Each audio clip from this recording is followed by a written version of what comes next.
Bonjour à toutes et à tous, on se retrouve aujourd'hui pour un nouvel épisode de la série Le Bilan, consacré aujourd'hui à mon club de cœur. On va essayer d'être objectif jusqu'au bout, je parle du FC Barcelone.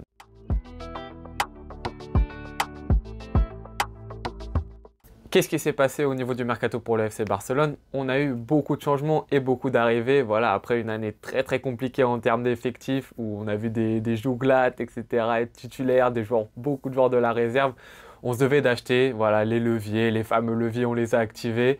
Et on a eu beaucoup de nouveaux joueurs comme Rafinha, comme Koundé, comme Bellerin, bien sûr Lewandowski, comme Christensen, Kessié ou encore Alonso. Et au niveau des départs, on n'a eu que des départs mineurs, voilà, des joueurs un peu du centre de formation qui ne jouaient pas beaucoup trop. C'est la deuxième année de Xavi, il faut performer, il faut absolument de nouveau être champion d'Espagne parce que ça fait très longtemps qu'on ne l'a pas été. Il faut se qualifier en huitième de finale de la Ligue des Champions. Voilà, ce sont les objectifs principaux pour le FC Barcelone cette année. Au niveau du système de jeu, ça ne change pas. On reste sur la classique FC Barcelone, le 4-3-3. En plus, il y a Xavi, donc ça ne pouvait pas déroger. Et on voit des bonnes choses. Voilà, on voit des bonnes choses individuellement, des joueurs qui arrivent et continuent à s'affirmer, des Pedri, voilà, toujours au niveau.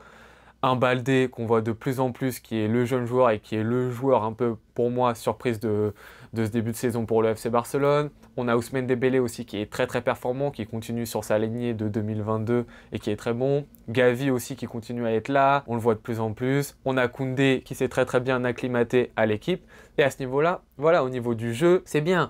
La conservation de balles, c'est plutôt pas mal. Le contre-pressing, on le voit de plus en plus. Il y a beaucoup plus de choses du Barça de Pep Guardiola qu'on retrouve. Mais malheureusement, il y a des choses qui viennent gâcher tout ça. Et ces choses, ça va tout d'abord être les blessures. On voit que Araujo, il a été blessé. Koundé a été blessé. Christensen a été blessé. Bellerin a été blessé. Roberto également. Et encore, j'en oublie. Et toutes ces blessures-là, en fait, ça fait qu'il y a à chaque fois une nouvelle composition d'équipe. Je pense que je sais même pas s'il y a eu 2 matchs d'affilée où il y a eu la même composition d'équipe. Et ça fait que les joueurs, ils n'ont pas forcément des super automatismes entre eux. Et des automatismes, surtout dans les zones importantes, à savoir notre surface de réparation et la surface de réparation adverse. Et c'est là où ça devient compliqué. Qu'au milieu de terrain, ok, ça fait des bonnes passes, etc. Mais dans les deux zones très importantes, il y a ce manque d'automatisme de par les blessures et les changements de joueurs. Et ça fait qu'on n'est pas efficace à ces endroits-là.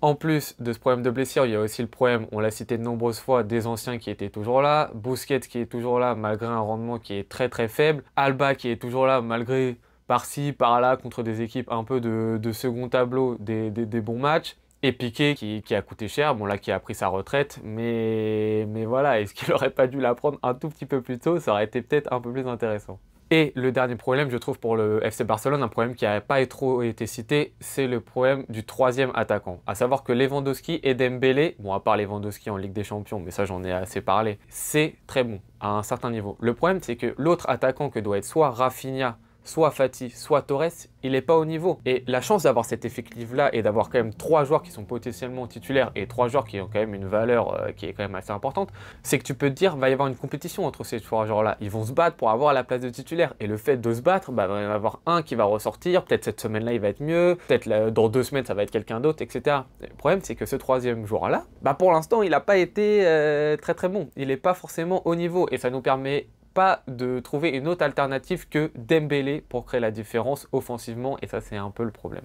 Pour conclure, mon prono pour la suite, mon prono en Europa League contre Manchester United, j'en ai déjà parlé dans cette vidéo que vous pouvez aller voir. Sinon pour le championnat, ça va être chaud parce que je sens que ça va être un championnat très serré et il va falloir gagner les gros matchs, notamment contre l'Atlético et le Real si on veut être champion parce que les petits matchs, je sens qu'ils vont être gagnés de la part du Real et du Barça de la même manière.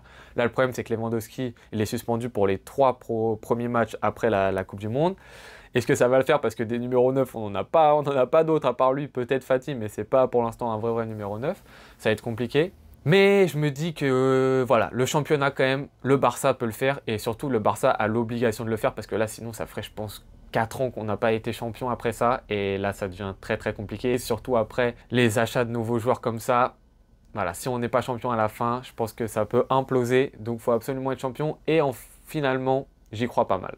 C'est la fin de cette vidéo, je vous remercie de l'avoir regardé jusqu'ici, n'hésitez pas vous à me dire en commentaire ce que vous pensez de ce Barça là, ce que vous avez aimé, ce que vous n'avez pas aimé, un peu vos questions si vous en avez. On se retrouve très bientôt pour un nouvel épisode, ciao.